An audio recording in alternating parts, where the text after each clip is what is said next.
Bismillahirrahmanirrahim. Assalamualaikum warahmatullahi wabarakatuh. Bismillah, innal hamdalillah nahmaduhu wa nasta'inuhu wa nastaghfiruh. Wa na'udzu billahi min shururi anfusina wa sayyiati a'malina. May yahdihillahu fala mudilla lahu wa may yudlil fala hadiya lahu. Asyhadu an la ilaha illallah wa asyhadu anna Muhammadan abduhu wa rasuluh.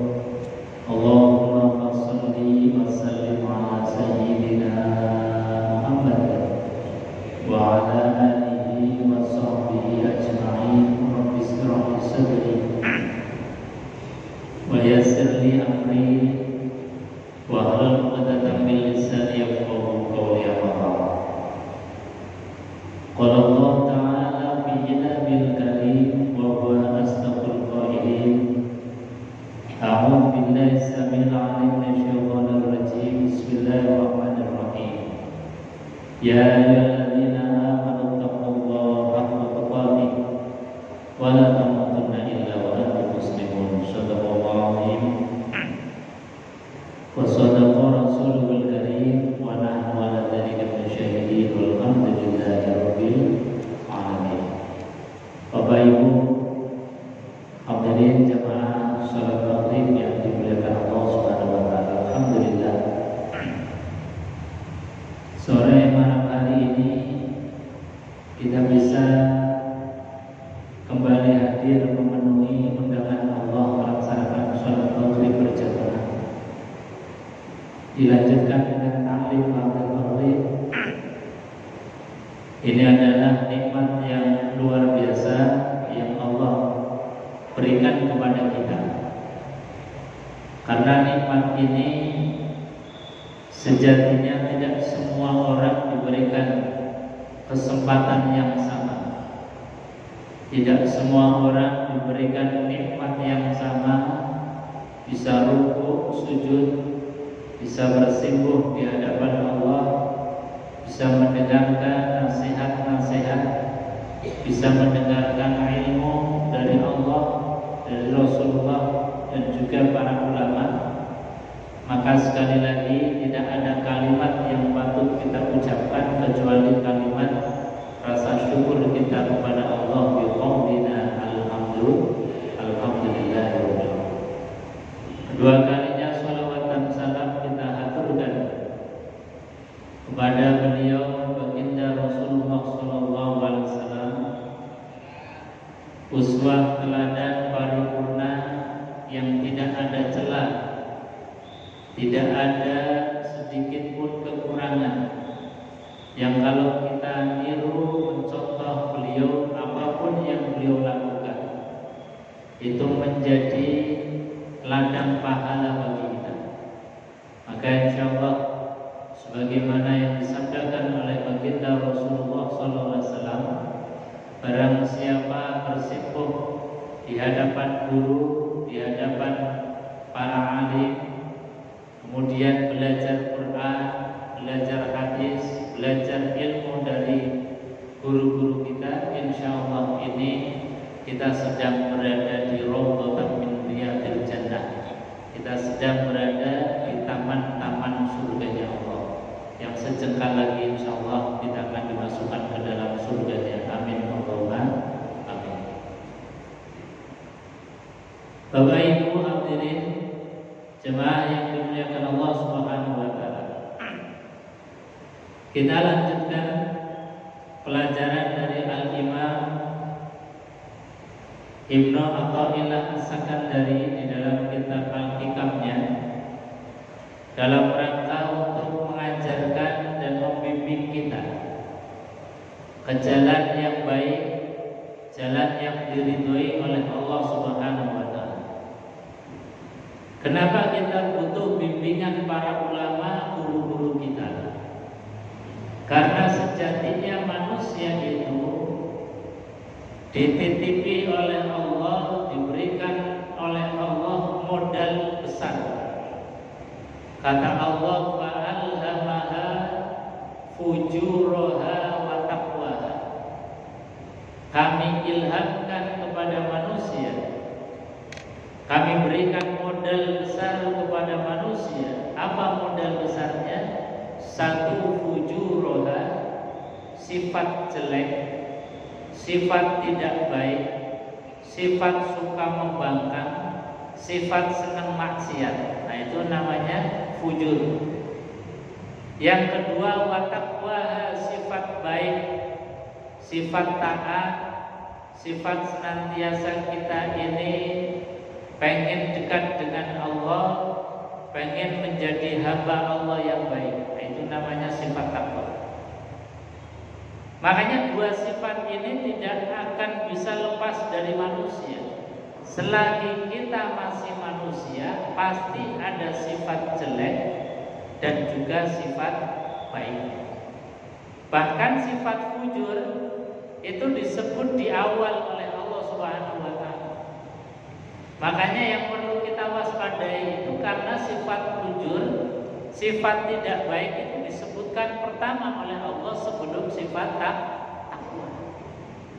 Makanya karena kesadaran itulah kita ini butuh bimbingan para guru, bimbingan para ulama untuk memberikan bimbingan kepada kita, untuk memberikan teladan bagi kita, agar kita ini tidak didominasi oleh sifat fujur, agar kita senantiasa terus-menerus berusaha untuk memperbanyak sifat takwa kita kepada Allah Subhanahu wa taala.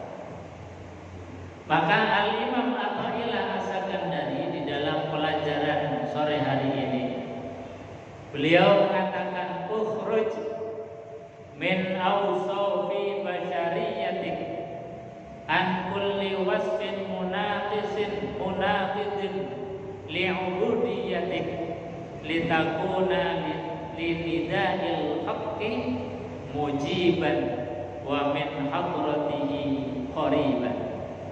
Ini menjadi penting pada yang disampaikan oleh Imam Athaillah As-Sakandari. Kata beliau, ukhruj, keluarlah kalian min awsafi basyariyatik, dari sifat-sifat kemanusiaan kita, dari sifat-sifat basyariah kita. Apa sifat basyariah kita? Ya tadi, kita seringkali didominasi oleh sifat fujur, seringkali didominasi oleh sifat jelek. Contoh misalnya, kita sudah tahu sholat maghrib itu wajib, tapi kadang-kadang kita masih mundur-mundur.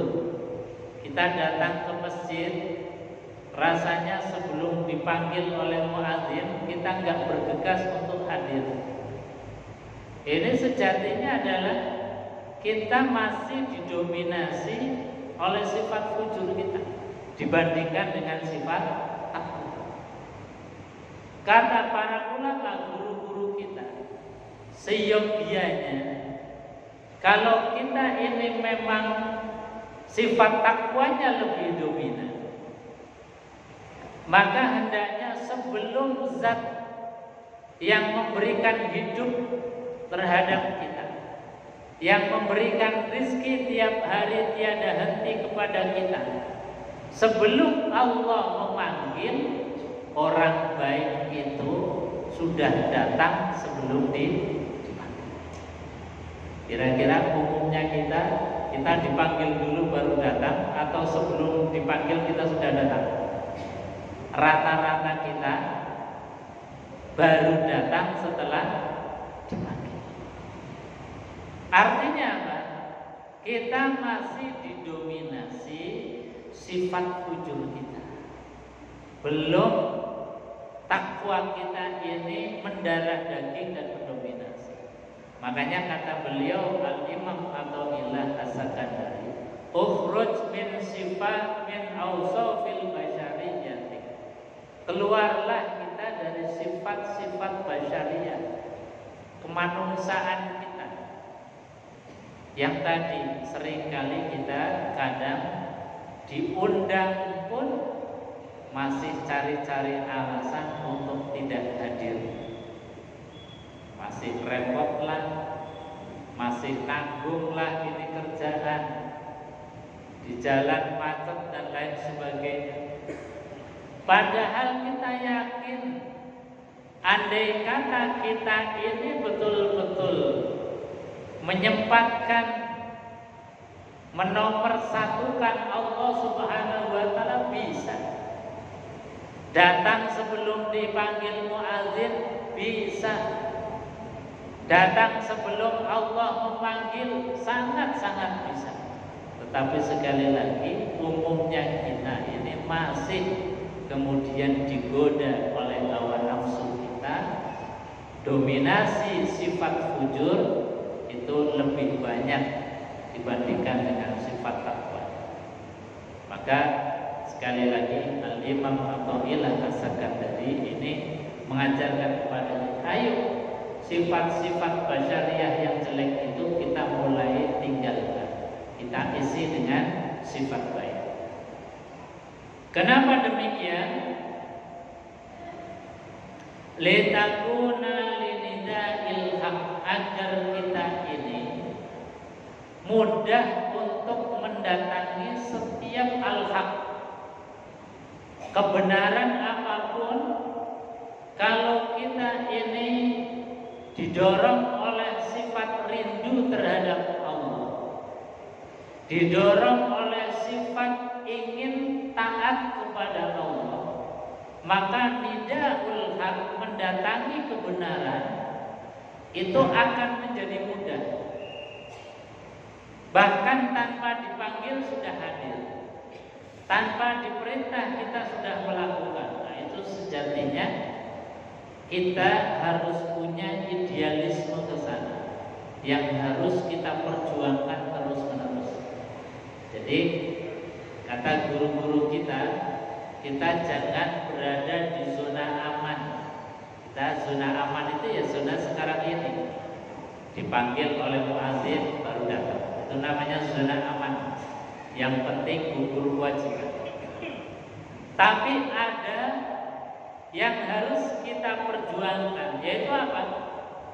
Idealisme di dalam menghadiri nidaul haq.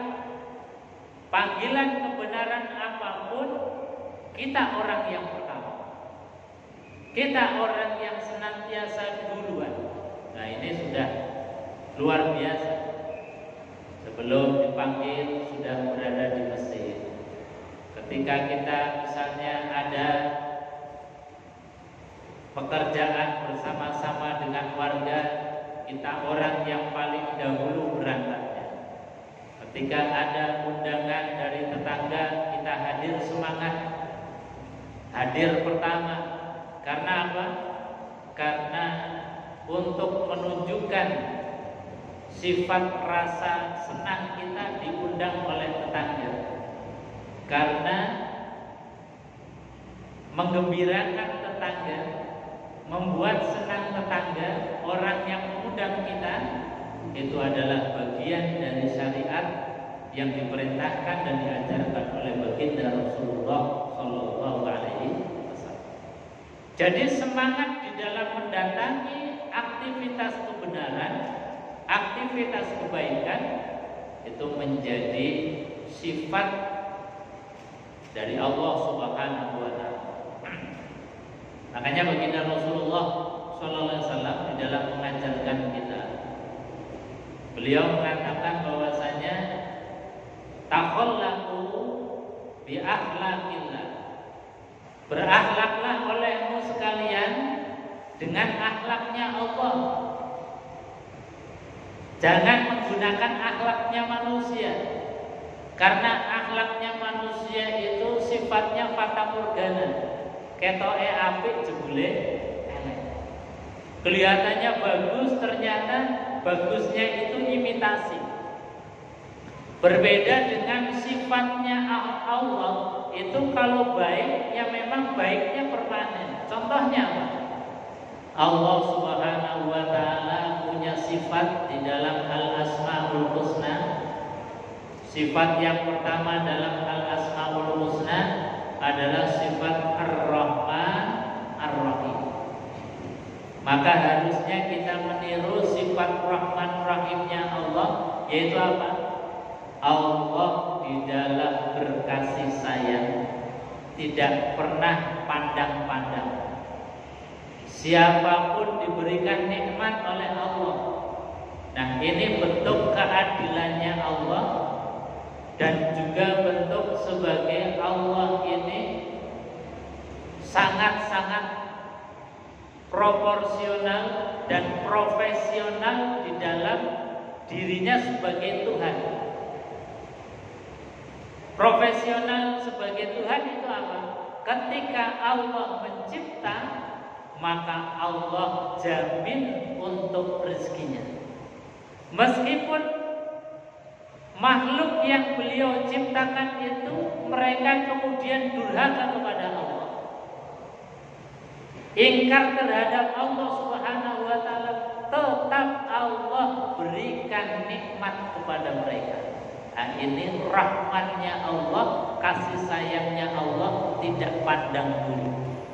Siapapun ketika itu masih menjadi makhluknya Allah, diberikan oleh Allah rezeki, diberikan oleh Allah nikmat, siapapun tidak pandang-pandang bulu. Beda dengan kasih sayangnya kita, ini sangat-sangat terbatas. Jangankan terhadap orang lain, terhadap pasangan hidup kita kan saja, itu kadang-kadang bahkan ada istilah, ada uang abang saya, nggak ada uang abang ditendang. Artinya apa? Sayangnya itu masih berjalan, sayangnya itu masih ada syarat. Ketika istri ini mungkin menyenangkan bagi kita servis, kita berikan uang tanpa batas. Tapi ketika istri mungkin ada masalah, dilihat kok tidak menyenangkan kita, mulai kita kemudian sayangnya itu bersyarat. Nah, ini yang kemudian di dalam kitab Syajaratul Ma'arif itu diterangkan bahwasanya kita ini harus banyak-banyak belajar sifat Rahman dan sifat Rahimnya Allah Subhanahu wa taala. Sayangnya Allah yang tanpa pandang, Rahimnya Allah juga tanpa pilih kasih. Semuanya diberikan kesempatan yang sama, asal dia itu masih makhluknya Allah. Wa ma min dabbatin illa 'alallahi rizquha. Termasuk dabbah, hewan melata pun jatah rezekinya sudah dicepatkan oleh Allah Subhanahu wa taala. Apalagi kita manusia yang dibekali oleh Allah piranti sarana yang luar biasa dari ujung rambut sampai ujung kaki. Kok misalnya ada orang yang tidak bisa makan, ini bukan salahnya Allah, salahnya sendiri, tangannya digenggam. Gak mau usaha, gak mau ikhtiar, gak mau obat. Wong Allah sudah menggelar rezeki di mana saja, kok sampai untuk makan saja tidak bisa. Jangan salahkan Allah Subhanahu. Lalu untuk apa Allah berikan tangan kalau tangan ini tidak digunakan untuk menanam, tidak digunakan untuk membantu sesama? Andai kata kita nggak bekerja formal, nggak menanam seperti petani, asal kita mau obat bantu orang, insya Allah rezeki akan datang. Kenapa rezeki itu seret bagi kita? Karena kita tidak menanamkan di dalam diri kita sifat rahmannya Allah Subhanahu. Jadi janjane gak ada orang yang gak bisa makan. Wong orang istilahnya duduk di pinggir jalan saja, pasti ada orang yang melihat itu makhluknya Allah kok mungkin belum makan, dikasih.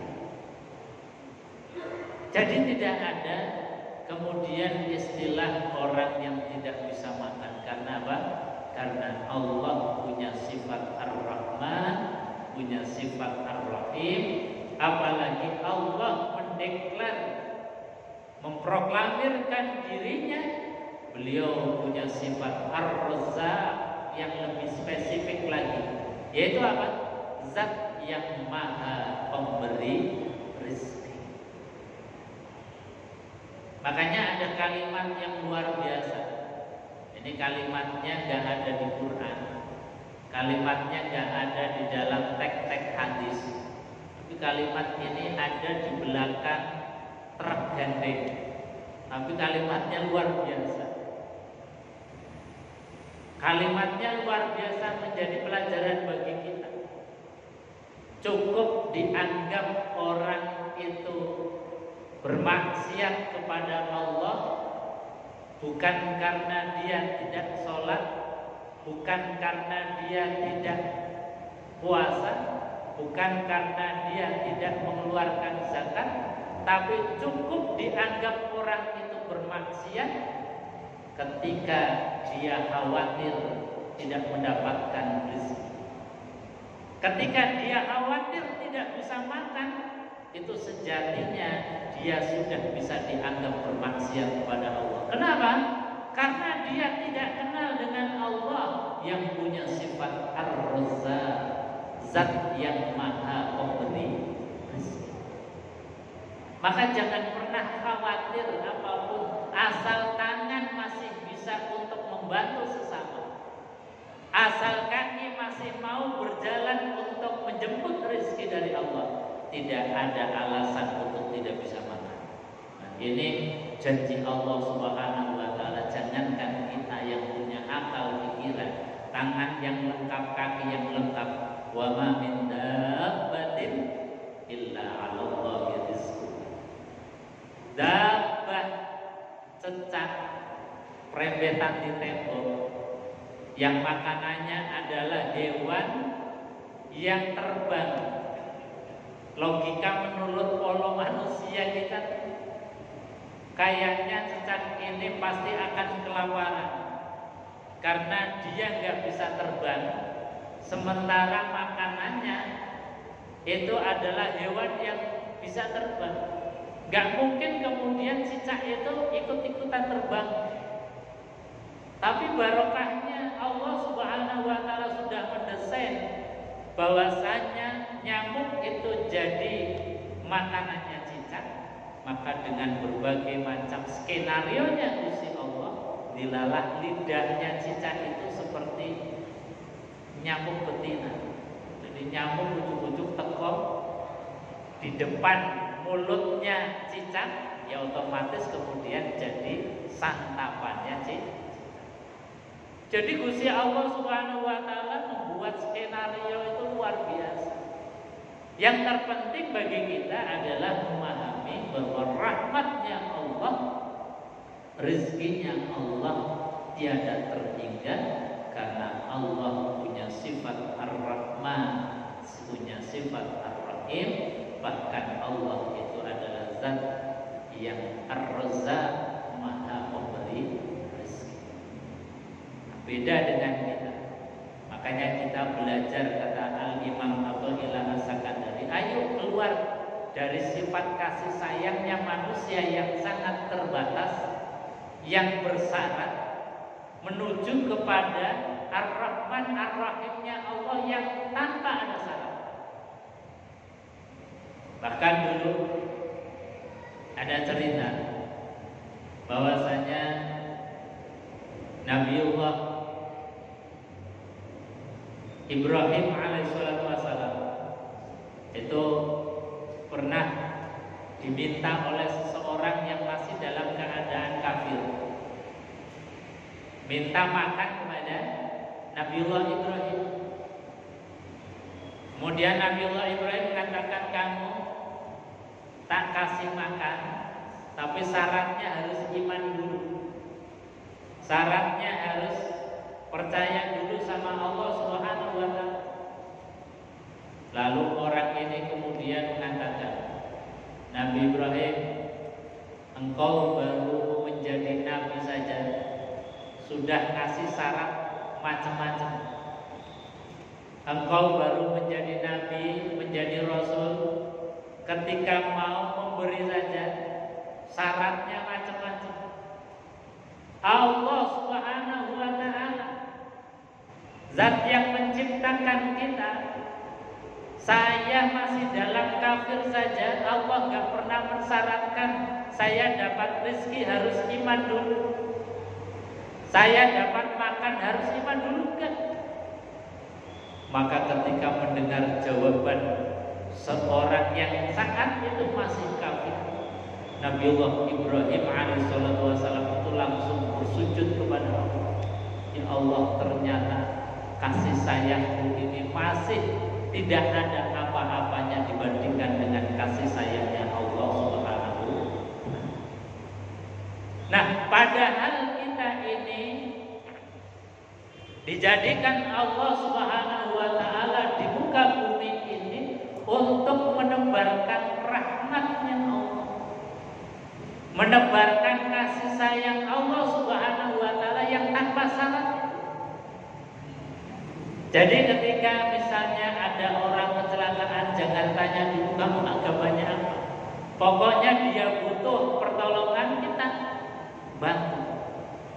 Siapapun yang butuh pertolongan, jangan tanya dulu kamu sudah iman, kamu sudah taat belum, kamu agamanya apa, enggak usah. Karena Allah memberikan nikmat, memberikan rezeki tanpa menanyai kamu sudah iman. Ini rahmatnya Allah ditebarkan, dan kita ditugasi oleh Allah Subhanahu wa taala. Wa idz qala rabbuka lil malaikati inni ja'ilun fil ardi khalifah. Allah mengamanatkan kita manusia yang diberikan oleh Allah fasilitas lengkap, yaitu ada akal, pikiran, hati. Diamanai apa? Untuk menjadi pengganti Allah, menjadi wakilnya Allah di muka bumi ini, menjadi khalifatullah fil ardh, pemakmur di muka bumi.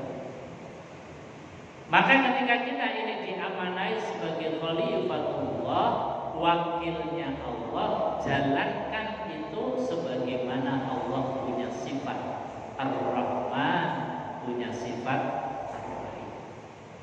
Jadi mari kita belajar satu sifat ini dulu yang tanpa bersyarat. Kita bantu ya sudah, karena Allah memerintahkan kita ta'awanu 'alal birri wat taqwa, bertolong-menolonglah atas dasar kebaikan dan takwa. Ya sudah, alasannya cuma itu tuh. Jangan tanya apakah kemudian nanti setelah ditolong kemudian dia nanti akan balas menolong kita. Enggak usah bicara itu. Apakah kemudian setelah kita menolong kita ini menjadi viral? Enggak usah mikir. Mikirnya kita diperintahkan ta'awanu 'alal birri wat taqwa, ya sudah, kita diperintahkan bertolong menolong dalam kebaikan takwa, apapun bentuknya, kepada siapapun tolong. Nah, ini adalah menebar rahmatnya Allah. Jadi kita diajarkan oleh Al-Imam Athaillah As-Sakandari, ukhruj min awsafi basyariyyah, keluarlah dari sifat-sifat basyariah kalian. Karena sifat basyariah kita ini seringkali tadi didominasi dengan sifat wujud. Kadang mau nolong saja masih mikir-mikir, ini kalau tak tolong apa ya untungnya untuk saya, kira-kira ada manfaatnya enggak ya untuk saya. Nah, ini namanya belum ikhlas, belum khalisan liwajhillah. Ikhlas itu dalam kitab Al-Azkarun Nawawiyah itu bagaikan air yang turun dari langit belum menyentuh apapun, belum terkena dedaunan, belum terkena genteng, belum terkena apapun, masih khalisan, mukhlis, masih ikhlas. Jadi ikhlas itu tanpa adanya campur tangan apapun. Kita membantu tidak kemudian dikendalikan oleh lingkungan kita. Kalau ada orang lihat kita semangat bantu, ini namanya masih dikendalikan oleh lingkungan, masih terjajah oleh suasana. Ketika ramai itu semangat ibadah, ketika dilihat orang semangat untuk berinfak, nah ini masih belum ikhlas, belum khalis, masih ada sesuatu yang karena, masih ada sesuatu sebab. Nah ini harus kita terus menerus belajar, dan tugas kita ini hanya belajar dari sifat yang kita sekarang punya menuju kepada sifat yang lebih baik, yaitu sifat kekalnya Allah Subhanahu wa taala. Allah punya sifat Ar-Rahman, Ar-Rahim. Makanya beliau mengajarkan kepada kita, ayo ukhruj min awsafi basyariyyati, keluarlah dari sifat basyariyah itu kepada sifat permanennya Allah, dominannya Allah, sehingga tidak bisa kemudian diintervensi, tidak bisa dijajah oleh suasana. Kita kan sekali lagi masih terjajah oleh suasana. Ketika jamaahnya ramai pengajian, ikut semangat hadir, nggak apa-apa sebetulnya. Tetapi jangan berhenti di situ. Ketika dilihat oleh orang, kemudian kita sedekah yang banyak, nggak apa-apa. Wong sedekah itu terang-terangan ya baik, sembunyi-sembunyi juga baik. Dua-duanya sah dalam pandangan Quran.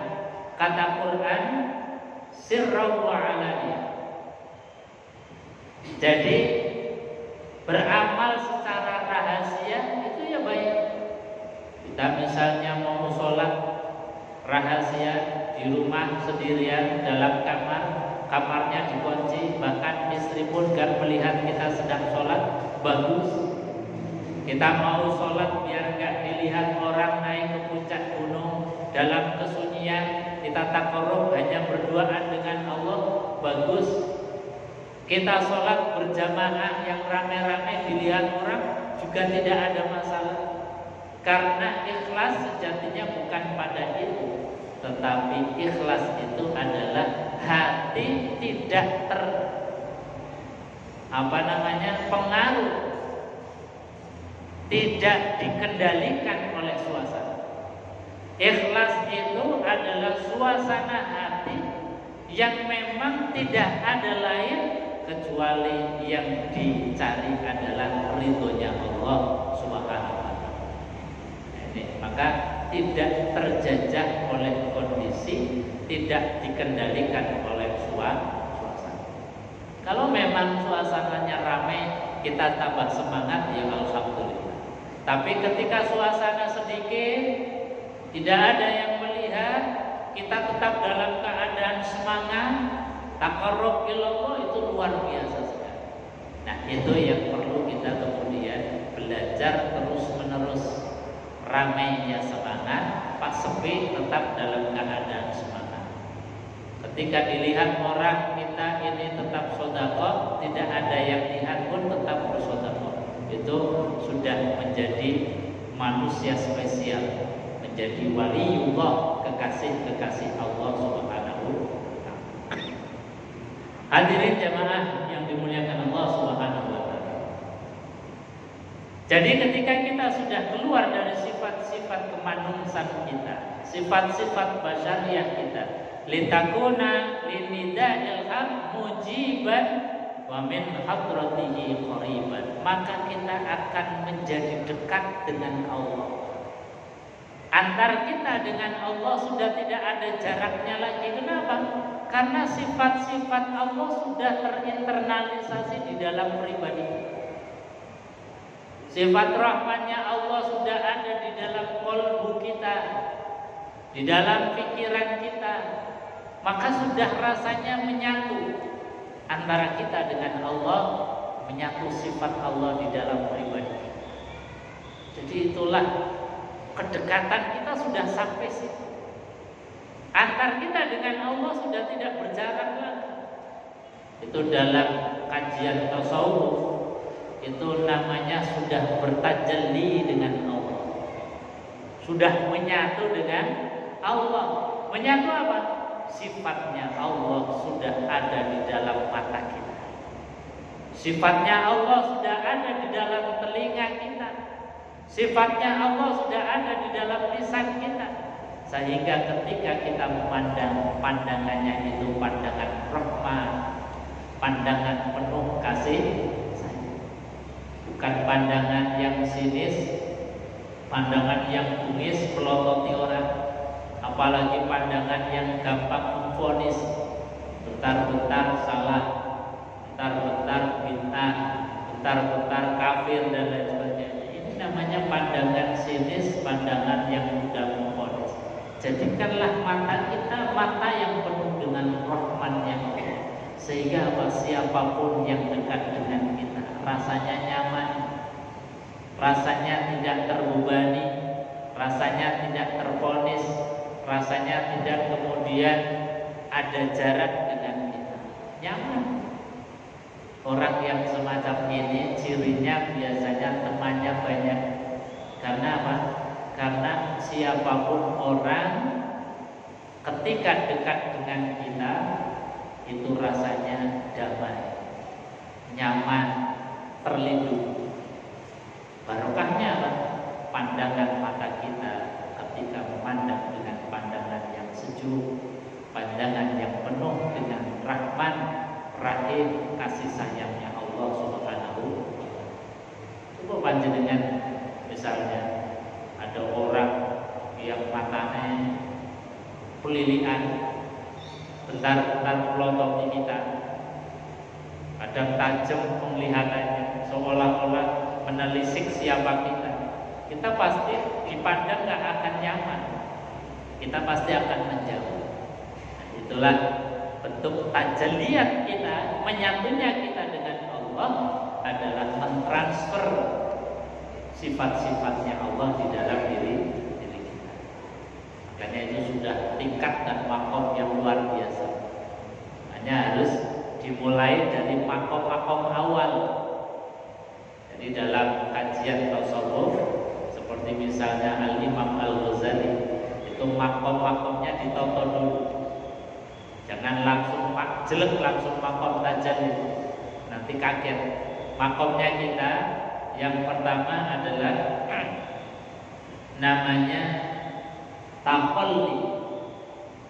Takholli itu adalah menetralisir daripada sifat jelek kita. Sifat jelek kita itu dihilangkan. Penyakit-penyakit kerak-kerak hati itu mulai dihilangkan, dibersihkan. Penyakit hati ini diobati. Ada penyakit iri, dengki, hasad. Jangan sampai kemudian kita ini bersemayam dalam hati kita sifat-sifat jelek. Dengan cara apa? Istighfar. Dengan cara apa? Latihannya itu mudah menghargai orang lain, menikmati nikmat yang Allah berikan kepada orang lain. Itu sudah luar biasa. Kita bisa menikmati nikmatnya orang, itu sudah termasuk hati yang bersih. Ada orang beli kendaraan sepeda motor, ikut menikmati alhamdulillah tetangga kita bisa beli motor.